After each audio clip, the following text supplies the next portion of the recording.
সন্ধ্যার দিকে আলিফাকে নিয়ে বের হয়ে গেলাম, মিনা বাজার যাব, কিছু টুকিটাকি জিনিস শেষ হয়ে গেছে, তো মা আমি মিলে চলে গেলাম মিনা বাজার জিনিসগুলো কেনার জন্য। তো যাওয়ার পরে হচ্ছে আলিফা বলতেছিল সে কী নিবে, তো তার হচ্ছে চিপস নিতে হবে। তো লেস চিপস তো সে পছন্দ করে, ওইটা সে পাচ্ছে না, এখন দেখতেছে যে কী নেওয়া যায়। তো এখানে চিজ আর পটেটো দেখলো, তো বললো যে আমি এই দুইটা নিব। বললাম নিয়ে নাও। তো সে চিপস নিয়েছিল আর আমি এদিকে হচ্ছে বিস্কিট দেখতেছিলাম। তো আলিফার জন্য বিস্কিট নিলাম, মাফিন কেক, তারপর নুডলস, পাস্তা, এগুলোই শেষ হয়ে গেছে টুকিটাকি জিনিস। তো এগুলো নেওয়া শেষ করে বাসায় চলে গেলাম।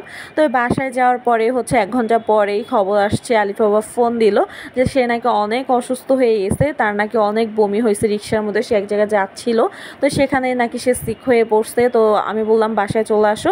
এই জন্য আমি আর আজান বাবা জানালার পাশে দাঁড়িয়েছিলাম যে সে কখন আসবে। আর আজান তো তার বাবার কথা শুনে হাতে তালি দিচ্ছিল, এই যে দেখেন মাশাআল্লাহ সে হাতে তালি দিচ্ছে বাবার কথা শুনে। তো আমরা রাত 11:30 বাজে ওয়েট করতেছিলাম। তো তারপরে বাসায় আসছে, আসার পর দেখি এত পরিমাণ অসুস্থ হয়ে পড়ছে।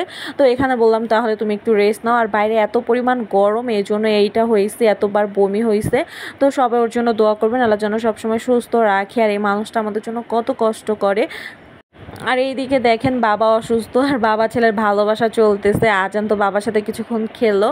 আর বাবারা মারা এরকমই হয়, যতই অসুস্থ থাকুক না কেন, সন্তানকে দেখলে, সন্তানকে বুকে নিলে এমনিতেই একটা শান্তি লাগে।